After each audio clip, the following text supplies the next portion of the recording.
Hello everybody, this is Marty. We are back with a new video. And after playing Project Cars 2 and playing Assetto Corsa and lots of other racing titles, it's now time for F1 2019.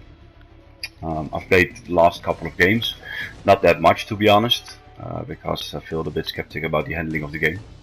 Well, first of all, there's a neat little intro regarding the F1 2019 season, and yeah, it looks great. I must say, it looks stunning. And you guys all must have seen this intro 1,000 times, but I can't stop watching this F1 and F2 cars driving around on the screen. It looks fantastic, absolutely amazing.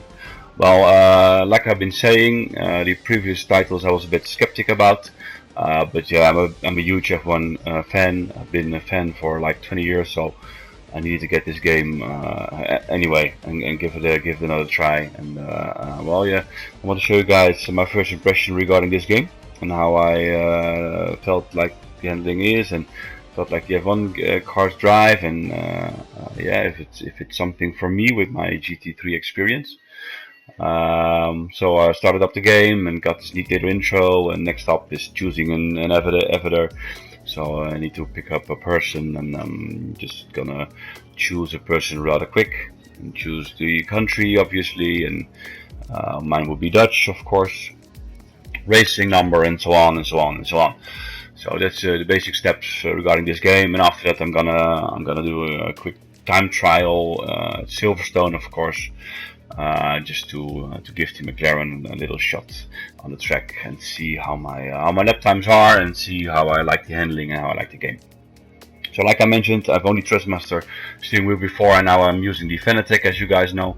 And yeah, the first couple of games I was a bit skeptical because felt odd. The driving felt odd, especially with no assist, and I want to drive like all the times with no assist. And yeah, I had to use traction control because I was not able to keep the car on track, and that's the main thing, to keep the car on track at any time. So I was a bit skeptical regarding this first game, and I had a short holiday, and that's why I bought the game like yesterday to give the game a little try and see how I like the handling and if they improved a little bit. So like I said, all assists off. I'm using cockpit screen.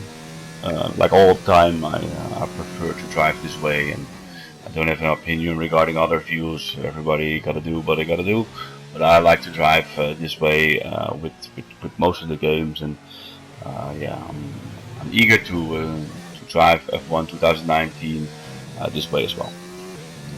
So first impression regarding the handling, pretty decent I must say.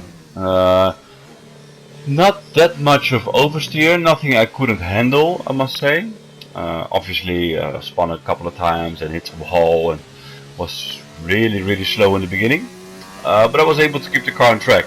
And that's the most important thing when you're driving a car around the racetrack. You need to keep it on the road at all times, and I was able to do that. So here you can see me running like my second lap on Silverstone, and keep in mind guys, not been playing F1 games for like a couple of years, so I'm a bit rusty, and you can see my times that I'm actually rusty, and I'm not that good at the moment, but I will get there, I promise I will get there. So for now I've chosen to change the HUD a little bit and make the steering wheel lock, because I have my own steering wheel and I don't want to see the hands and stuff. It only irritates me while driving. And remove the halo. That's also an important thing for me while driving cockpit view. And I'm not that pleased with how the view is at the moment. I need to tweak it a little bit, but it was doable.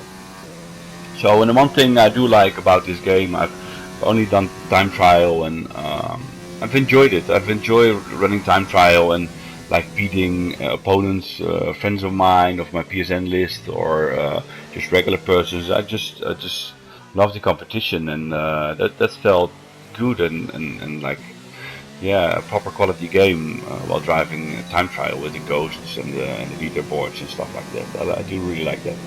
And at the beginning I felt like, whoa, I was driving 142 and the guy in front, this demon kid, was driving 136, and I was driving, whoa, that's really fast, and is it even real, and stuff like that. But after a couple laps I was able to gain speed quite rapidly. And as you guys notice further down this time trial, I'm able to run much faster than I am at the moment. And I've given the game a little spin this morning as well.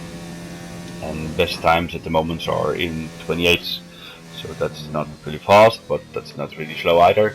And I reckon if I'll give it a little bit more practice, I'll be able to run 27s at least, and probably 26s, and that's about 2 seconds off the pace of the fastest guys leaderboards, and like top 1000 of them at the moment at Silverstone. And they've been running 15,000 people, so that's not too bad either. Yeah, like I mentioned, the game compared to last year's game